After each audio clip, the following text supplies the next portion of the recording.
আমার ভাবির ছেলেদের আমাদের যে ন্যাশনাল কটকটি দেখছেন কথা বলতেছি মাথা গরম হয়ে যেতেছে। এই যে আপনার আমার ন্যাশনাল কটকটি পার্টির যে আমার ভাবির ছেলেরা, আমার ভাবির পোলারা, ভাবির ছেলে বলে রাগ করে এইজন্য ভাবির পোলা বলি। তো ভাবির পোলাদের এমন বানানি দিল, মোটামুটি একটা ওই যে হাটের বাজারে যেরকম মোটামুটি মুরগি চোর ধরলে যেরকম বানানি দেয় ওরকম একটা হালকা পাতলা বানানি দিল, বেশি দেয় নাই। কারণ বেশি দিলে তো সবাই আইসিইউতে যাইত। এরা এখন মার খাবেই। কারণ আপনার যদি জনগণ ভিত্তি না থাকে, এরা তো এটা যদি বিপ্লব করে আসতো তারা, জুলাই সন্ত্রাস না করে সত্যি সত্যি বিপ্লব করে আসতো, তাদের মানুষ মাথায় তুলে রাখতো। কিন্তু এরা তো বিপ্লব করে আসে নাই, এরা জুলাই সন্ত্রাস করে এসেছে। তারা বিভিন্ন দেশের এজেন্ডা বাস্তবায়নের জন্য এসেছে, তারা বিভিন্ন দেশের লক্ষ্য উদ্দেশ্য পূরণ করার জন্য এসেছে। এবং এরা দালাল হিসেবে, দালালও না, এরা দালাল ইবনে দালাল, দালালের বাচ্চা দালাল। দালাল হইতেও কিছু যোগ্যতা লাগে। কারণ আমাদের জামালপুর জেলায় বা যেখানে পাটের ব্যবসা করে আপনি জানেন যে মানুষের নাম হয়তো দালাল, পাটের ব্যবসা করতো দালাল বলে। যেমন মনে করেন কোন নামের পিছিয়ে দালাল শব্দ যোগ, এবং সেটা মোটামুটি সমীহ করতো মানুষ। কারণ কি? কারণ যারা পাটের ব্যবসা করে, দালালি করে, তাদের মিনিমাম যোগ্যতা দরকার। যারা তারা দালাল রাখতো না, দালালদের আবার ব্রিটিশেরা, আর ব্রিটিশ আমলে যারা দালাল ছিল তাদেরকে যথারীতি ইন্টারভিউ দিয়ে রাখতো।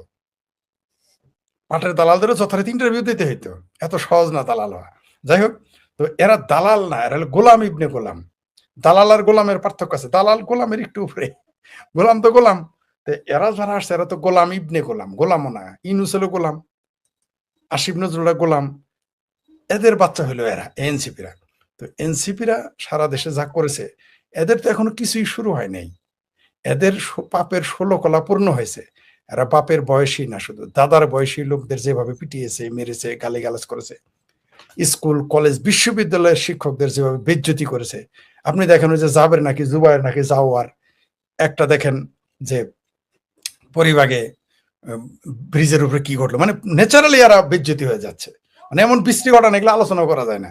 কারণ আমাদের দর্শক ৫ বছরের শিশু থেকে শুরু করে ৭০-৮০ বছরের মানুষ, নারী পুরুষ সবাই, এগুলো বলা যায় না। আমাদের মুরব্বীরাও দেখে থাকে। জি, তো এরা প্রকৃতিও এদের প্রতিশোধ নিচ্ছে, সাধারণ জনগণও এদের প্রতিশোধ নেবে। কারণ যেভাবে এই দেশে অর্থনীতিকে ধ্বংস করেছে, রাজনীতিকে ধ্বংস করেছে, মুক্তিযুদ্ধের বিরুদ্ধে এদের অবস্থান, সবগুলো মানে কোথায় আপনি এদের পক্ষে, এমনকি ধর্মের বিরুদ্ধে এদের অবস্থান।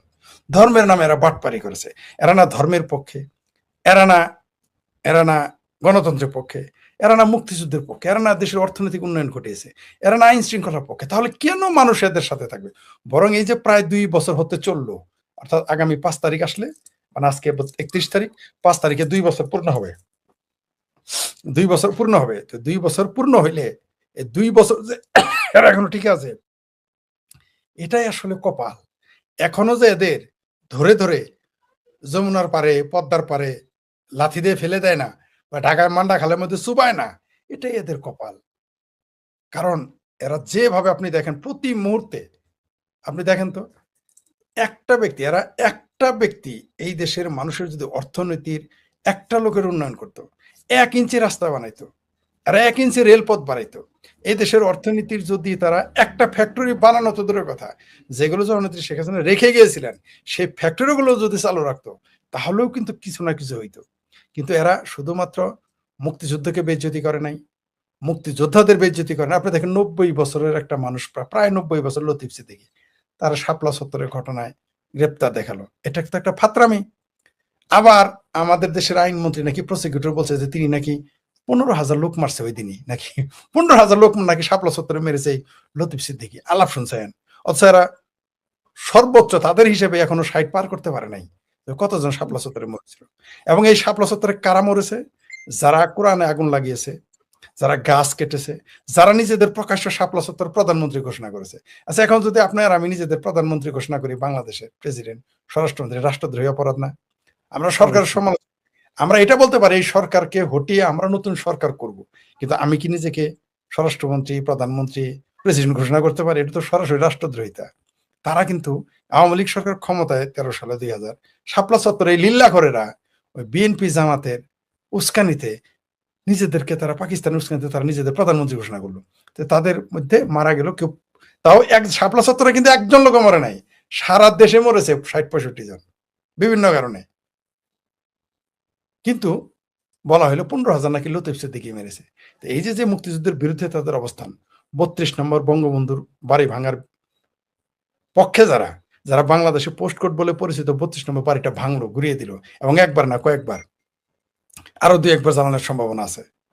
তাহলে এদের আসলে উদ্দেশ্য কি? আপনি বীর শ্রেষ্ঠদের ভাস্কর্য ভেঙে ফেললো, বঙ্গবন্ধুর ভাস্কর্য ভেঙে ফেললো স্বয়ং বাংলাদেশের আর্মি পোশাক পরা। বিষয়টা কি দাঁড়ালো? আপনার শিখাও নির্মাণ বন্ধ করে দিল, সেখানে অপচয় হয়। আচ্ছা, সারাদিন ওই বাতিটা জ্বললে কত হাজার টাকা খরচ হয়, কত টাকা ওই বাতিটা জ্বললে। আসলে তারা মুক্তিযুদ্ধের যে কোনো, যদি তারা মুক্তিযুদ্ধের স্মারক হিসেবে কোরআন শরীফে রাখতো, সেটা ভেঙে ফেলতো। আমরা কিন্তু এটা দেখেছি যে তারা নিজের স্বার্থে ধর্মকে কিভাবে ব্যবহার করে। জিয়ার আমলে কি করেছিল, যে মোরারজি দেশে ভারতের প্রধানমন্ত্রী এসেছিল, বিমানবন্দরে যত কালেমা খচিত ক্যালিওগ্রাফি ছিল সব সরিয়ে দিয়েছিল। আমরা ইতিহাস জানি জিয়ার সরকারের। মানে ধর্ম থাকে, ধর্ম তারাই নিজেরা কখনো ধর্ম ডেকে আনে রাজনৈতিক স্বার্থে, কখনো ধর্মকে সরিয়ে দেয় রাজনৈতিক স্বার্থে। যেমন ধরেন ফটমাজার কি করে, পিছনে রাখে দেবী সরস্বতীর, জ্ঞানের দেবী, নদীর দেবী, সুরের দেবী সরস্বতীর মূর্তি, আর সামনে রাখে হলো লালন। রাইখে সে কি করে, সনাতনীদের জেল খাটায়, হিন্দুদের জেল খাটায়, সংখ্যালঘু উচ্ছেদ করে। আবার লালন ভাস্কর্য ভাঙলে, লালনের গান বন্ধ করলেও তার আর হারিকেন দিয়ে খুঁজে পাওয়া যায় না, আমরা দেখেছি। তো এই যে আপনি যে শিরোনামটা দিয়েছেন, হবিগঞ্জ থেকে গোলাপগঞ্জ এবং বিভিন্ন জায়গায় মার খাচ্ছে, আরো খাবে। ভাবির পোলারা খুব লম্বা লম্বা কথা বলেছে, মানে মানে খারাপ শব্দটা ইউজ করলাম। আচ্ছা ফরিদ ভাই, একটা জিনিস, 1 মিনিট, একটা জিনিস আপনি একটু বলি। এই যে আমার থাম্বেল বা আমার কথা হচ্ছে যে হবিগঞ্জ থেকে গোপালগঞ্জ তো আমাদের এরিয়া, আমাদের মতো আওয়ামী লীগের এরিয়া আর কি, আমাদের মানে কি বাংলাদেশ পুরাটাই আমার। জি জি অবশ্যই। ওদিকে আবার গোলাপগঞ্জ হচ্ছে সিলেটের। আমার কথাতে সব জায়গায় যত মাইর খাইতেছে না, এরা দেখি যে খালি কয় যে বিএমপি মারে, কিন্তু আমার কাছে যা মনে হয় এটা মানে সাধারণ পাবলিকের পিটা। এরা কি ওইটাই ইয়ে করতে চাইতেছে যে মানে আগে সব দোষ ছিল আওয়ামী লীগের, এখন গোপালগঞ্জে মার খেলে কয় আওয়ামী লীগ, সিলেটে মার খেলে কয় বিএনপি হয়। আমি দুইটা কথা যদি একটু মনে করাই দিই আপনারে, এটা 2001 টু 2006 সিলেটের তৎকালীন বিশিষ্ট নেতা, ওনারা বন্দুক পিস্তল লইয়া গুলি করছিলেন সিলেটের এক জামাতের জনসভায়। এরপরে জামাতের নেতা বিশাল রান্দা লইয়া বাইরিসার, এরা জানে বাঁচাইছে পুকুরে লাভ দিয়া। এরপরে আরো এরকম ঘটনা আছে। তো সিলেটে বিএনপি তো ওই সক্ষমতা নাই। আপনার কি মনে হয় না যে এটা আসলে নিজেরাই করাইতেছে টিআরপি বাড়ানোর জন্য? স্বাভাবিক। আমার ভাবির ছেলেরা তো যে কোনো নাটক করতে পারে, তারা নাটক করে নিজেদের লোক মেরে ফেলে। নাটকও হইতে পারে, আবার হইতে পারে যে পাবলিকই তারে পেদানি দিতেছে, দুইটাই সত্য হইতে পারে। তবে দুইটাই মিশ্রণ। ধরেন আমরা পাত্রীর বয়স কত, পড়শিরা কয় ২৮, পাত্রী মায়ে কয় ১০, ৯, তো গটকে করলে তাহলে ১৮ হয়েছে, সাবালক হয়েছে। তো ধরেন ওইখানে একদল বলতেছে এটা নাটক, আরেকদল বলছে না মায়ের খাইছে, আমরা মাঝামাঝি থাকলাম। তবে খাচ্ছেও, নাটকও আছে। তো নাটক করতে করতে কিন্তু অনেক সময় ধরা খেয়ে যায়। মনে করেন যে হবিগঞ্জে মনে করেন নাটক করেছে, কোনো কারণে ময়মনসিংহ আইছে, তখন নাটক নয়, পাবলিক তো ধরে ফেলতে পারে। তারা তো আর বুঝবে না, সবাই তো নাটক বুঝে না, তারা তো সত্যি সত্যি ধরে ফেলতে পারে, এবং সেটা ঘটবে। এরা নিজেদের ফাঁদেই নিজেরা পড়বে, অলরেডি পড়ে গেছে।